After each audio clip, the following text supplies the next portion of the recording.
Sidam. Selamat sore pemirsa TVRI Nusa Tenggara Timur dimanapun Anda berada, khususnya umat Hindu sedharma. Senang sekali di sore yang sedikit mendung ini berjumpa kembali dengan saya Nikadek Arimaya Stuti dalam acara Mimbar Agama Hindu. Pemirsa TVRI Nusa Tenggara Timur, di studio telah hadir bersama saya seorang narasumber yang akan menemani kita diskusi sore ini. Bersama saya telah hadir Bapak Dr. Anus Nyomanreteg M. Hum. Om Swastiastu Bapak. Om Swastiastu. Apa kabarnya Pak? Sehat nggih? Astungkara. Astungkara sehat ya Bapak ya. Sehat. Baik pemirsa umat Hindu sedharma dimanapun Anda berada, yang menjadi topik diskusi kita hari ini adalah menjadi umat Hindu yang kesatria.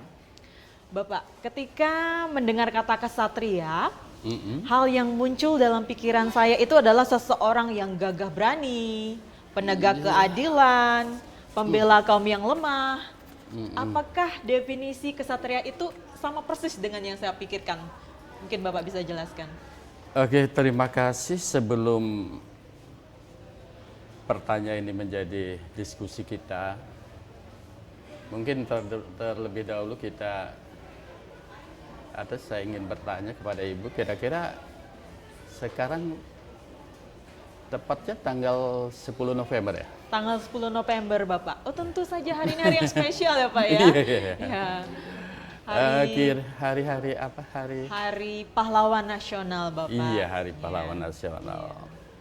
Kira-kira sesuai dengan topik yang Ibu sampaikan itu punya relasi enggak dengan materi yang kita bawakan ini dengan Hari Pahlawan ini? Ya pastinya ada keterkaitannya ya Pak ya. Hari ini kita memperingati Hari Pahlawan dan keterkaitannya dengan kesatria itu identik dengan pahlawan ya Pak ya? Iya. Jadi sekilas kita berbicara tentang Hari Pahlawan, tepatnya hari ini tanggal 10 November. Pada saat ini kita bersama-sama mengenang kepahlawanan beliau-beliau yang telah gugur, mengorbankan jiwa dan raga serta harta. Jadi seperti kita ketahui bahwa para pahlawan lah yang memerdekakan kita. Berjasa ya Pak ya.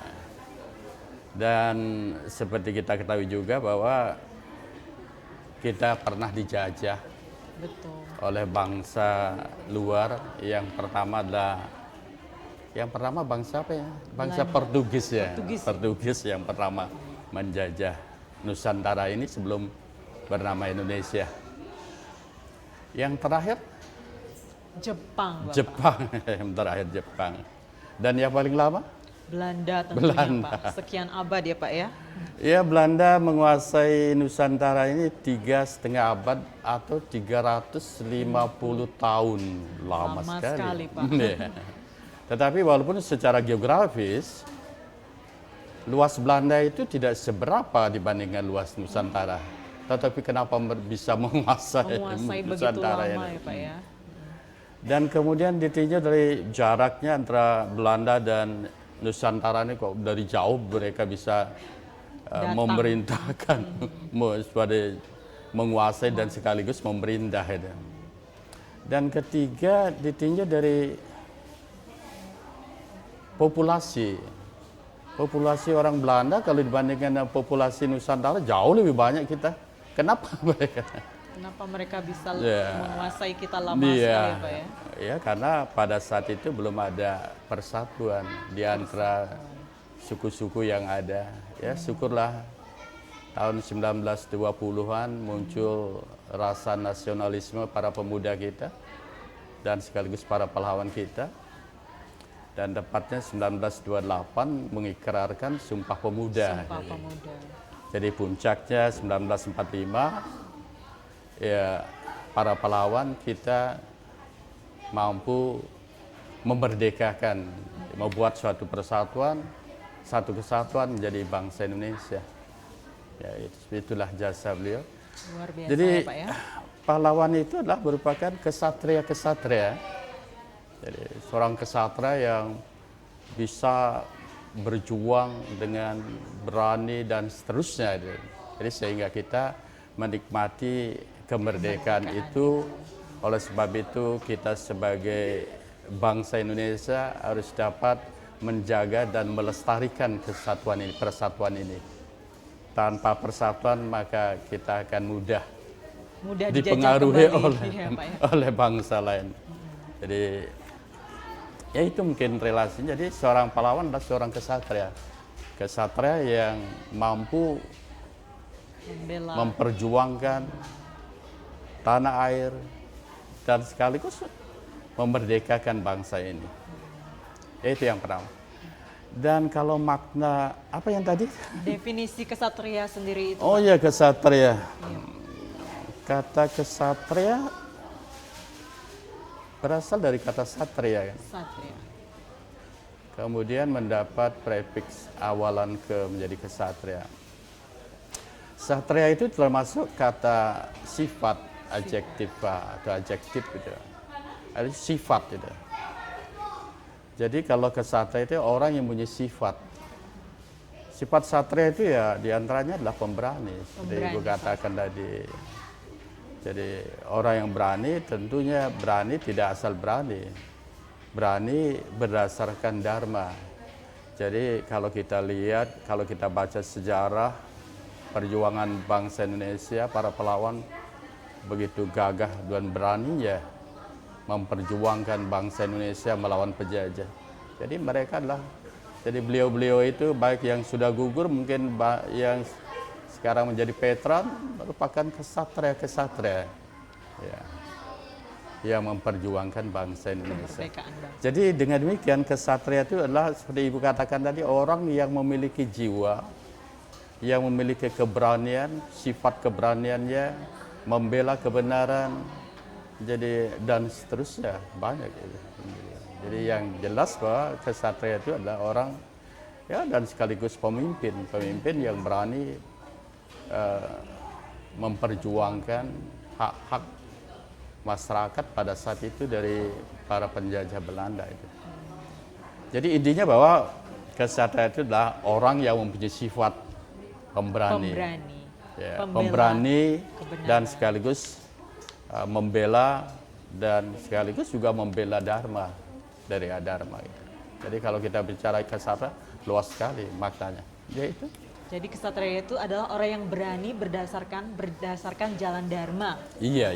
Seperti itu ya Pak ya. Setelah mendengar begitu banyak penjelasan mengenai kesatria itu Pak, kira-kira bagaimana seseorang itu bisa dikatakan seorang kesatria? Apakah hanya berani saja, ataukah hanya maju saja, atau bagaimana? Dari pertanyaannya bagaimana seorang dikatakan sebagai seorang kesatria. Jadi saya kutip dari Begawan Gita, Sloka 1 ayat 9. Itu banyak lagi pahlawan perwira begitu mempertaruhkan jiwa mereka bersenjata lengkap aneka warna, semua hal ditempur di medan laga. Nah jadi pertanyaan tadi bagaimana seorang dikatakan kesatria? Ya itu. Jadi orang yang pertama adalah berani mempertaruhkan jiwa dan raganya demi dharma. Tidak takut apapun. Iya, demi dharma. Dan berikutnya jadi seorang perwira. Jadi perwira di sini berkaitan dengan ya waktu itu, zaman itu, kalau kita kaitkan dengan zaman dihubungkan dengan catur warna. Jadi para pahlawan itu adalah sebagai seorang kesatria. Jadi mungkin ada catur warna itu yang pertama adalah Brahmana, kedua kesatria, ketiga Sudra, dan Waisya. Yang keempat. Ya. Jadi sebenarnya semua kesatria, semua pahlawan. Berarti bukan yang golongan kesatria saja yang dianggap kesatria ya Pak? Bukan. Ya. Seorang Brahmana juga seorang pahlawan, tapi sesuai dengan swadharmanya. Sesuai swadharma. Seorang Brahmana menjadi seorang kesatria, menjadi seorang pahlawan di dalam mengajarkan dharma. Jadi dengan berani mengajarkan dharma, dengan hati yang tulus ikhlas mengajarkan dharma. Jadi pahlawan itu tidak hanya berperang saja, Berperang saja, ya, Pak, ya. Ada di banyak sektor yang bisa kita temui ya Pak ya. Seorang Brahmana juga seorang kesatria. Bahkan zaman penjajahan banyak juga yang menempati golongan Brahmana, berperang, bertempur. Tapi di sana peran beliau, swadharma beliau pertama sebagai seorang Brahmana dan kedua sebagai seorang kesatria, sebagai seorang pahlawan. Jadi tidak hanya sebenarnya catur warna itu sebenarnya profesi Bukan yang berkaitan golongan kasta gitu ya Pak ya. Jadi sesuai dengan swadharma itu. Swadharma dan Kewajibannya. Nah, sekarang seperti saya bilang tadi, ya seorang kesatria memang ya swadharmanya memang membela. Pada zaman kerajaan itu sebagai ya prajurit di dalam mempertahankan raja dan kerajaan. Dan sekarang bagi yang memiliki profesi sebagai TNI, kesatria, TNI itu Polri, ya, Pak, ya. swadharmanya adalah sebagai seorang kesatria. Dan berikutnya sudra ya. Selanjutnya kesatria, habis itu Sudra. Waisya. Waisya dulu baru sudra. Waisya. Ya. Apakah Waisya tidak dapat dikatakan sebagai pahlawan untuk kesatria? Saya rasa bisa.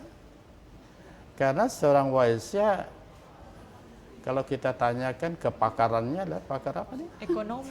Iya, seorang ya, ekonom. Ya. Bahkan sekarang yang menguasai sebagian besar pasar itu orang ekonom. Orang ekonomi, pedagang, Pedagang. ya Pak ya.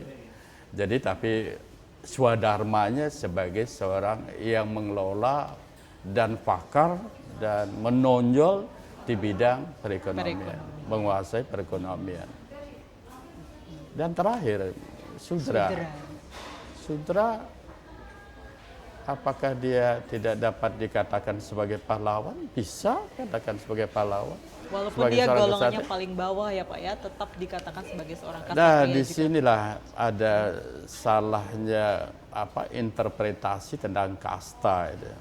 Sebenarnya kalau kita berbicara masalah kasta, sesuai dengan swadharma kita. Bukan tingkatan, bukan kelas, bukan ya, kelas. Jadi masing-masing punya swadharma. Memang seorang Brahmana memang keahliannya, swadharmanya sebagai orang yang pada saat itu adalah mengajarkan dharma dan sekaligus berperan sebagai pemimpin dalam bidang religius. Emang profesinya seperti itu. Sebagai penasehat ya Pak ya. Dan kemudian kesatria, emang dia yang pertama dia sebagai raja, kemudian memimpin, menguasai dan sekaligus sebagai pemerintah, pusat pemerintahan ada pada kesatria, dan sekaligus adalah mempertahankan tentang eksistensi dari raja itu sendiri, tapi sekarang TNI Polri. Dan juga yang terakhir sudra, dia memang punya pakarnya di sana. Seperti Waisya memang pakarnya di bidang ekonomi, yang menguasai perekonomian. Tapi sudra, apakah sudra tidak bisa dikatakan sebagai seorang pahlawan? Tapi kalau tidak ada sudra, mungkin tidak ada pertanian. Betul, Bapak. Jadi dia memang punya kepakaran dalam pertanian. Jadi boleh dikatakan sekarang lah pakar-pakar pertanian ada di sudra. Jadi profesinya dan swadharmanya sebagai seorang yang menguasai tentang pertanian dan perkebunan. Jadi itulah berkaitan dengan swadharma dari seorang kesatria, itu ya, saya kutip dari Bhagavad Gita sloka 1 ayat 9. Iya. Jadi seorang pahlawan adalah perwira dan mempertaruhkan jiwa dan raganya di dalam memperjuangkan bangsa dan negara, dan juga sekaligus menjaga persatuan dan kesatuan dalam hal ini Republik Indonesia, terutama pada saat sekarang. Saya rasa itu. Baik Bapak, kemudian kan tadi sudah dijabarkan lebih lanjut ya. Jadi setiap profesi, setiap swadharma itu ketika dijalankan dengan penuh rasa tanggung jawab, tentunya berjalan di atas jalan dharma, semua bisa dikatakan sebagai seorang kesatria. Selain hal-hal tersebut, mungkin lebih spesifik Bapak yang menjadi tugas-tugas utama dari seorang kesatria itu. Untuk menjawab atau mendiskusikan tugas dan kewajiban seorang kesatria, saya kutip dari Bhagavad Gita sloka 4 ayat 8. Ia demi melindungi kebajikan, gitu. Jadi yang pertama adalah melindungi kebenaran, kebajikan, kebenaran. Dan kemudian demi untuk memusnahkan kejahatan. Jadi seorang kesatria adalah memusnahkan kejahatan. Dan kemudian selanjutnya, dan demi untuk menegakkan dharma. Dan di sanalah Tuhan akan lahir dari masa ke masa. Jadi di sini kewajiban seorang kesatria itu yang pertama adalah melindungi kebajikan. Melindungi Kebajikan ya melindungi kebenaran. Jadi melindungi dharma. Dan yang kedua adalah untuk memusnahkan kejahatan. Jadi baik kejahatan yang ada, kalau pada saat sekarang ya kejahatan, ya musuh-musuhnya, musuh kejahatan. Tapi kalau kita berbicara kejahatan, ya yang paling dekat pada diri kita adalah kejahatan yang ada pada diri kita sendiri. Musuh dari dalam diri sendiri Pak. Ya. Itu yang lebih berbahaya ya Pak ya. Sesuai dengan ajaran agama Hindu ada Triguna ya. Triguna. Ya, ada satwam, ada rajas dan tamas. Nah, dan melindungi kejahatan ada pada diri kita. Sebelum kita melindungi kejahatan lebih luas, dari jadi luar, coba kita introspeksi bagaimana dari dalam diri sendiri dulu ya Pak ya. Kejahatan itu ada pada diri kita sendiri, jadi sesuai dengan triguna kita. Kadang-kadang kita menginginkan sesuatu melebihi kemampuan kita sendiri. Itu yang bahaya ya Pak Iya, ya? jadi kalau kita tidak bisa mencapai, kita stres sendiri. Stres. Jadi ujung-ujungnya di luar jalan dharma lagi ya Pak ya? Iya, maka di sini peranan satwam. Satwam yaitu bagaimana mengontrol satwam, bagaimana dia mengontrol rajas, dan bagaimana dia mengontrol tamas. Jadi kalau satwam tidak memiliki kemampuan untuk mengontrol satwam, maka keinginan orang tidak terbatas. Jadi semua keinginan seseorang itu, supaya dia tidak terlalu melebihi kemampuannya, maka dikontrol oleh satwam. Satwam yang mengontrol keinginan rajas dari yang ada pada diri kita sendiri. Demikian juga tamas. Kalau tidak dikontrol,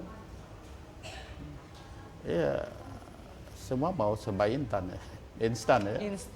Sekarang ini Pak. Keinginan kalau tidak dikontrol oleh satwam, ya keinginan diwujudkan dengan instan. Jadi dengan demikian, ya kalau kita tidak dengan jalan halal, mungkin non halal. Jadi sesuatu yang kita ingin dapatkan, kalau dengan halal yang kita tidak bisa, non halal ya. Ya karena terlalu banyak keinginan dan ingin cepat terwujud seperti itu bisa menimbulkan sifat-sifat yang tidak baik. Jadi yang kedua itu demi untuk memusnahkan kejahatan, baik kejahatan yang ada pada lingkungan masyarakat sosial yang saat sekarang, ya syukurlah kita di NTT ya boleh aman. Ya, jadi saya sudah berapa tahun ya, dari tahun 86 saya di Kupang sekali ya Pak ya. Berapa ya? Sudah hampir 32 tahun ya, 32 tahun. 36 tahun Bapak 36 ya. 36 tahun. Ya. Ya seperti sudah itulah. Lama sekali ya Pak ya. Jadi, boleh dikatakan saya sudah ya hidup di sini sudah 30 tahun lebih. Saya merasakan aman di sini, tidak ada. Jadi itu ya tidak ada kejahatan. Jadi kita saling menghormati, saling menghargai, dan karena saling membantu. Iya, NTT Nusa terindah toleransinya Pak ya. Iya. Biar bersyukur kita di sini ya seperti merasa di rumah kita sendiri, seperti Iya, merasa kita betul. di Bali. Betul, Di Bapak. toleransinya. Dan yang ketiga itu adalah dan demi untuk menegakkan dharma, Menegakkan kebenaran. dharma, kebenaran. Nah, untuk menegakkan dharma, ya salah satu jalan cara adalah mempelajari Kitab suci. ya kitab suci, ajaran Tuhan lewat kitab suci, baik Weda. Dari sana kita menegakkan dharma. Ya, seperti itulah implementasi dari kesatria. Seorang kesatria, Tugas dan kewajiban seorang tugas kesatria. dan kewajiban seorang kesatria yang pertama itu melindungi Kebenaran. demi kebajikan, kemudian memusnahkan kejahatan, dan demi untuk menegakkan dharma. Dharma. Jadi itu supaya kalau kita melihat dalam cerita mungkin dua epos yang sangat terkenal dalam ya penegakan dharma. Dharma. Mungkin Ibu tahu. Ramayana. Bapak. Yang pertama Ramayana yang ditulis oleh Begawan Walmiki. Itu ya sangat fenomenal. Iya. Jadi bagaimana Sri Rama menegakkan kebenaran dan juga bagaimana mempertahankan, itu sebenarnya seperti lambang. Dewi Sinta itu kan dilambangkan sebagai tanah air. Dewi Sri atau Ibu Pertiwi. Jadi Ibu Pertiwi itu dijajah oleh Rahwana. Diculik. Dan Rama menyelamatkan. Dan yang paling terkenal mungkin dikenal oleh masyarakat luaslah Mahabharata. Mungkin kalau bagi kita sudah biasa menonton Ramayana, menjadi makanan sehari itu ya, Pak, ya. Pokoknya bahkan Begawan Gita merupakan intisari dari kitab Mahabharata. Di mana wejangan Sri Krishna kepada Arjuna di dalam menghadapi perang Bratayuda di Kurukshetra itu. Iya. Jadi pada saat itu Arjuna mengalami kebimbangan, keraguan-raguan, tapi atas wejangan dari Sri Krishna, maka Arjuna dan sekaligus Pandawa kembali menjadi seorang kesatria yang sejati. Menegakkan kebenaran. Iya, menegakkan kebenaran. Jadi itu dua, ada Arjuna, ada Yudhistira, ada Bima, dan seterusnya. Nakula Sadewa. Jadi itulah kesatria yang ada dalam kitab Mahabharata. Tapi kalau diimplementasikan, ya tersurat dalam kitab Begawan Gita. Ya, itu. Baik Bapak, semakin menarik ya Pak ya. Jadi kesatria itu yang tugas utamanya adalah menegakkan kebenaran, memusnahkan musuh-musuh yang sumber dari kejahatan. Yang pastinya itu yang pertama itu musuh dari dalam diri kita sendiri ya Pak ya, yang triguna itu ya. Bagaimana menyeimbangkan rajas dan tamas dengan satwa. Dan yang terpenting lagi bahwa kejahatan yang ada pada diri kita sendiri adalah sadripu kan. Sadripu. 6 musuh itu ya Pak iya, ya. sadripu itu sadripu itu adalah merupakan cerminan dari tamas, dari rajas. Nah, itulah makanya Satwam itu mengontrol, sadripu itu mengalahkan. Yang pertama adalah keinginan itu. Kama itu. Iya, kama dan lain sebagainya. Jadi ya itu yang baik. Bagaimana menyimbangkan triguna, musuh-musuh dalam diri kita seperti triguna dan sadripu ya Pak. Iya, dapat mengalahkan. Jadi memang pada saat sekarang kan kalau dalam cerita kan dulu pada zaman Ramayana itu musuh itu ada di seberang lautan itu. Jauh ya Pak. Jauh. Ya? Jadi ketahuan kapan datang musuhnya. Ya, kan? Kemudian pada zamannya Pandawa, terutama Mahabharata, musuh itu ada pada keluarga, di lingkungan keluarga. Ya, Oke, silahkan aja. Baik, menarik sekali Pak perbincangan kita, tapi kita akan rehat sejenak pemirsa. Setelah pesan-pesan berikut ini kami akan kembali.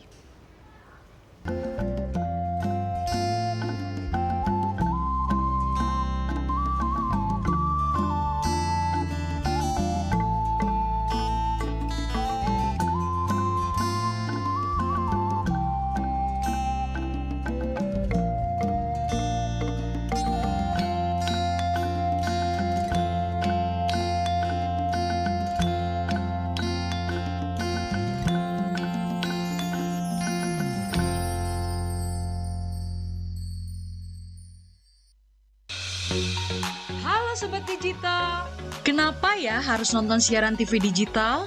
Walaupun sama-sama menggunakan teknologi digital, siaran TV digital tidak sama loh dengan TV streaming yang melalui internet, TV kabel, dan TV satelit. Siaran TV digital adalah bukan TV streaming yang menggunakan kuota internet, bukan TV kabel yang membayar iuran setiap bulannya, dan bukan TV satelit yang menggunakan antena parabola. Siaran TV digital itu gratis loh, masih menggunakan antena UHF biasa. Bila televisi di rumah kamu masih analog, pasangkan set-top box dengan teknologi DVB T2. Yuk beralih nonton siaran televisi digital. Bersih gambarnya, jernih suaranya, canggih teknologinya. Yuk nonton siaran televisi digital. Bagaimana ya cara menangkap siaran televisi digital? Pertama, pastikan di daerah Anda sudah ada sinyal siaran televisi digital. Kedua, gunakan antena UHF di dalam atau di luar rumah Anda. Ketiga, pastikan televisi Anda sudah dilengkapi penerima siaran digital DVB T2. DVB T2 merupakan jenis sinyal yang digunakan Indonesia dalam penyiaran televisi digital. Keempat, pilih auto scan, lalu pindai televisi Anda. Bagaimana jika televisi Anda masih analog? Pasangkan set-top box, televisi Anda otomatis menangkap siaran digital. Bersih gambarnya, jernih suaranya, canggih teknologinya.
Baik pemirsa TVRI Nusa Tenggara Timur masih bersama kami.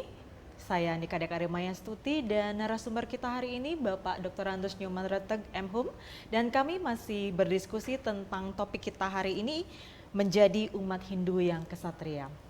Bapak tadi sudah disampaikan tentang definisi dan tugas dan kewajiban seorang kesatria. Dan kita mungkin lebih menjelaskan lagi ke relasinya pada caturwarna karena tadi sudah disebutkan caturwarna itu adalah 4 kualifikasi profesi ya Pak ya yang berdasarkan atas swadharmanya bukan berdasarkan atas kelas atau golongan. Iya memang pada saat sekarang kalau di Bali masih juga. Masih juga ya Pak ya. Dan lumayan masih keras ya masih Pak keras ya. Tapi yang paling masih kental Brahmana memang beliau-beliau itu adalah ya memang profesi atau swadharma beliau. Jadi kalau di Bali kita menyebut Surya gitu, Surya. Gitu. Jadi iya dikata walaupun tidak sampai dalam proses ya mengajarkan dharma, tapi beliau-beliau para Brahmana akan menuntun kita, terutama dalam upacara-upacara tertentu, Keagamaan ya. keagamaan. Jadi masih juga di Bali, terutama di Bali masih juga. Jadi yang memimpin umat beragama itu adalah ya masih Brahmana, profesi. Walaupun kita tidak menyampingkan juga banyak juga para teman-teman kita yang Brahmana itu ya kadang-kadang ada juga yang berprofesi atau menjalankan swadharma sebagai seorang Ada yang dosen, ada yang polisi juga. Kalau ya, Pak, dosen masih, jadi kan Pak Brahmana pertama kali kan memang tugas beliau adalah mengajar, mengajar itu sebagai seorang guru, tetapi lebih ke guru spiritual, Dan di samping itu adalah memimpin umat dalam religius, dalam religius jadi upacara keagamaan. Dan yang sekarang juga kita melihat di Bali banyak juga para yang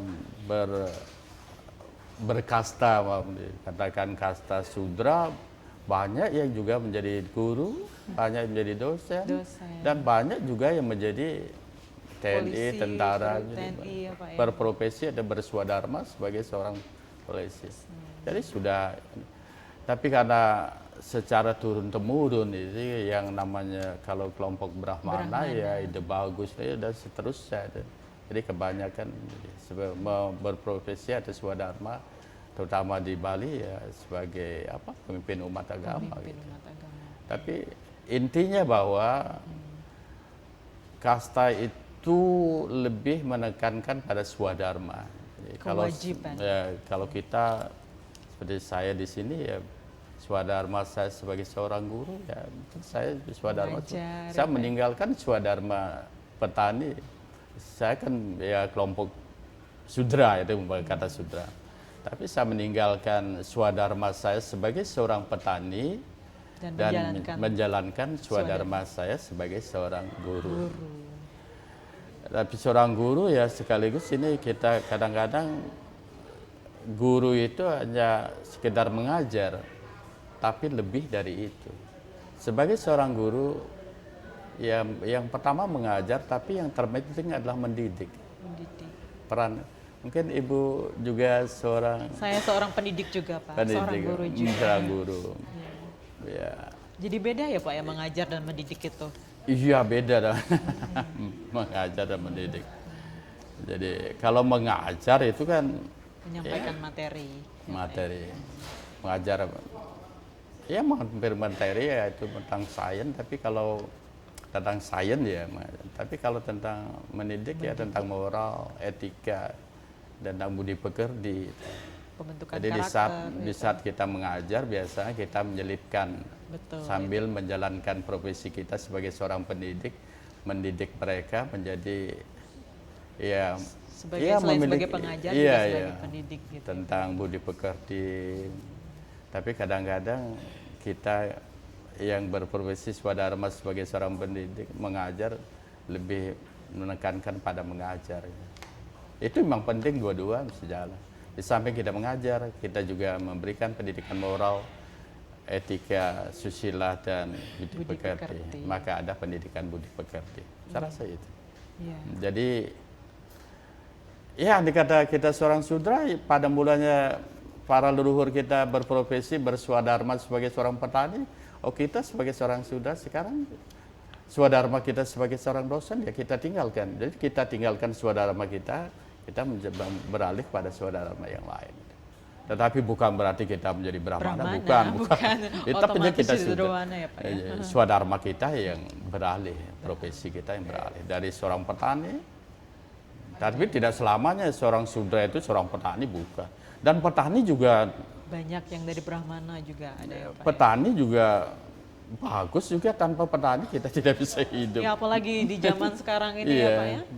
Lebih banyak pertanian yang sekarang lebih. Kalau tidak ada petani, kita tidak bisa hidup. Kita bergantung kepada hasil pertanian dari petani itu.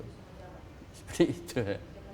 Jadi tentang 9 kebutuhan pokok itu tergantung dari petani. Kalau berhasil harganya murah, kalau tidak harganya mahal itu. Jadi pada prinsipnya catur warna itu adalah berdasarkan pada saat sekarang. Kalau zaman dulu beda. Pada saat sekarang lebih berorientasi kepada swadharma kita masing-masing. Kewajibannya. Jadi kita beralih-alih swadharma itu. Dan sekarang kita di sini berbicara mungkin swadharma kita beda. Jadinya kita sebagai Brahmana kalau di sini karena kita Bukan Brahmana, swadharma kita yang Swadharmanya menyampaikan sampaikan. ajaran Iya. dharma gitu. Betul. Salah satu seorang kesatria itu adalah untuk menegakkan dan sekaligus mengajarkan dharma. Seperti itu. Silakan. Baik, Bapak. Dan pertanyaan selanjutnya, Pak, kalau merujuk dari kata kesatria pada zaman dahulu itu kan identik dengan berperang di medan perang. Kemudian kalau yang sekarang ini kesatria itu merujuk kepada yang berprofesi sebagai TNI Polri yang tadi sudah disebutkan. Seperti apa Bapak melihat perbedaan kesatria zaman dulu dan kesatria di zaman sekarang ini, Pak? Iya, zaman dulu kan zaman kerajaan. Zaman kerajaan ya mungkin di Nusantara ini zaman kerajaan ya berawal dari abad keempat ya. Abad 4. Ya. Saya belum lahir itu, Pak. Abad keempat ya. Jadi kerajaan pertama adalah kerajaan Kudungga ini. Kerajaan apa, Pak? Kudungga kemudian menjadi di Taruman. daerah di Sulawesi bukan Kalimantan, Kutai. Kutai, Pak. Kutai. Ya, kerajaan Kutai. Sekarang menjadi Kutai Kartanegara abad keempat. Dan kemudian berikutnya terakhirlah Majapahit. Dan nah kesatria pada saat itu memang kesatrianya memang adalah prajurit. Prajurit. Jadi memang tugas beliau ini adalah sebagai prajurit, mempertahankan kerajaan dan raja itu. Jadi itu. Kalau sekarang sih tugas kesatria adalah mempertahankan yang pertama adalah mempertahankan persatuan dan kesatuan bangsa Indonesia. Pada khususnya ini, Pada Pak. khususnya. Jadi pada intinya itu adalah swadharma dari beliau-beliau yang menekuni bidang swadharma sebagai prajurit ya. Itu adalah sebagai seorang kesatria. Kesatria yang mempertahankan nusa dan bangsa Indonesia sampai saat sekarang ya bersyukur bahwa sampai saat sekarang persatuan dan kesatuan bangsa Indonesia tetap utuh terjaga dan keamanan juga stabil. Itu. Ya. Mungkin ada yang lain lagi? Mungkin ada sloka-sloka yang lain Bapak mungkin yang bisa keterkaitannya Oh iya, dengan ajaran kesatria ini. saya ada satu sloka. Sebagai kesatria merupakan jalan dharma. Jadi sebagai seorang kesatria adalah merupakan jalan dharma. Jalan dharma itu adalah jalan kebenaran. Jadi saya kutip sloka 4 ayat 11 yang berkaitan dengan, ini juga berkaitan dengan swadharma. Jadi pada intinya semua kesatria, semua pahlawan sesuai dengan swadharma masing-masing. Jadi jalan manapun ditempuh manusia atau kita ini jalan manapun kita tempuh, apakah jalan sebagai seorang sudra, waisya, dan juga brahmana, ksatria. Jadi ke arahku semuanya aku terima. Jadi profesi swadharma kita sebagai apa saja Tuhan. Ini berkaitan dengan Sang Pencipta. Dari mana-mana semua mereka menuju jalanku. Nah itu adalah merupakan. Jadi jalan sebagai seorang kesatria. Seorang kesatria dalam hal ini jalan manapun nih. Profesi apapun, swadharma apapun. Pekerjaan apapun itu adalah merupakan swadharma kita. Andai kata kita menekuni dan kita betul-betul memperjuangkan itu adalah sebagai seorang kesatria. Ya kesatria dalam bidang apa dulu ya. Iya. Bukan kesatria itu adalah orang yang berani dan menonjol di bidangnya. Nah, kita dalam hal ini juga kalau kita berbicara masalah pahlawan itu. Kalau kita berbicara masalah pahlawan itu seorang kesatria itu luas sekali. Tidak terbatas pada memperjuangkan Mungkin semua yang kita perjuangkan kita sebagai seorang pahlawan. Maka kita mengenal sedikit tentang guru tanpa jasa. Oh, Pernah pahlawan mendengar? tanpa tanda jasa, Pak. Ya. Pahlawan tanpa tanda jasa. jasa ya. Siapa kira-kira pahlawan? Bapak dan saya, Pak. Karena Apakah profesi kita itu guru. saja? Apakah guru itu aja? Ada lagi ya Pak yang lainnya ya Pak ya? Ya, dalam ajaran agama Hindu kan tidak banyak guru kan. Banyak Ada guru. catur guru kalau tidak salah ya. Catur guru, Ya, iya. catur guru. Coba. Guru Swadhyaya, guru Wisesa, guru Rupaka, guru pengajian. Nah, itu. Jadi guru tuh banyak ya Pak ya? Tidak hanya melulu guru yang di sekolah atau guru yang mengajar di kampus. Ya gini, sebenarnya hidup ini juga guru pengalaman adalah guru yang paling utama juga. Betul. Itu, Pengalaman kita juga guru. Ya memang dalam ajaran agama Hindu kita mengenal catur guru. Yang pertama adalah guru Adhyaya, Guru Swadhyaya. Guru Swadhyaya. Swadhyaya itu sulit sekali menyebutkan Iya. bahasa Sanskerta. Jadi yang dimaksud di sini bahwa Tuhan yang menciptakan kita adalah sebagai seorang guru yang mengarahkan hidup kita kemana. Ya mengarahkan hidup kita sekarang maupun Kedepannya setelah nanti. kita meninggalkan alam semesta ini. Jadi setelah kita beliau yang menciptakan dan sebagainya. Dan kita mengatakan kenapa Tuhan adalah merupakan juga guru kita, karena Tuhan, wahyu-wahyu Tuhan itu yang diturunkan dalam ajaran agama, yang memberikan tuntunan kepada kita kemana arah kita. Baik selama kita masih Hidup. berada di alam semesta. ini dan juga setelah kita meninggalkan alam semesta ini. Ya, seperti kita ketahui bahwa kita kan ada dua unsur. Ya mungkin unsur materialnya akan tetap ada pada alam semesta ini, tapi unsur jiwa ini kan kembali kepada Beliau. pencipta, karena beliau yang memberikan jiwa dan beliau juga akan mengambil. Kehidupan. Jadi Tuhan juga yang memberikan hidup dan kehidupan bagi kita, seperti itu. Jadi Maka kita menganggap bahwa Tuhan juga guru, yang memberikan kita hidup dan kehidupan, yang memberikan kita jiwa, jadi menciptakan kita. Dan juga Tuhan juga akan ngambil kita. Dan yang berikutnya guru Rupaka ini kita sering, maka dalam ajaran agama Hindu maka guru Rupaka itu adalah merupakan guru yang mengadakan kita. Karena orang tua kita ada karena orang tua kita. Orang tua kita ada. Jadi sudah merupakan guru. Jadi yang pertama mendidik kita kan orang tua kita. Jadi orang tua kita juga pahlawan ya. Iya, karena sebelum sekolah kita sudah diajar pahlawan dulu, yang dididik dulu di rumah. Jadi kalau kita dalam hal ini bahwa orang tua kita adalah pahlawan. Tanpa perjuangan beliau, kita tidak bisa seperti sekarang. Sekarang ini ya Pak ya. Betul sekali. Ya, kalau kita bandingkan juga para pahlawan zaman dulu memperjuangkan bangsa dan negara ini sampai merdeka, tanpa beliau juga tidak ada. Kita tidak dapat menikmati seperti ini. Demikian juga orang tua kita juga pahlawan.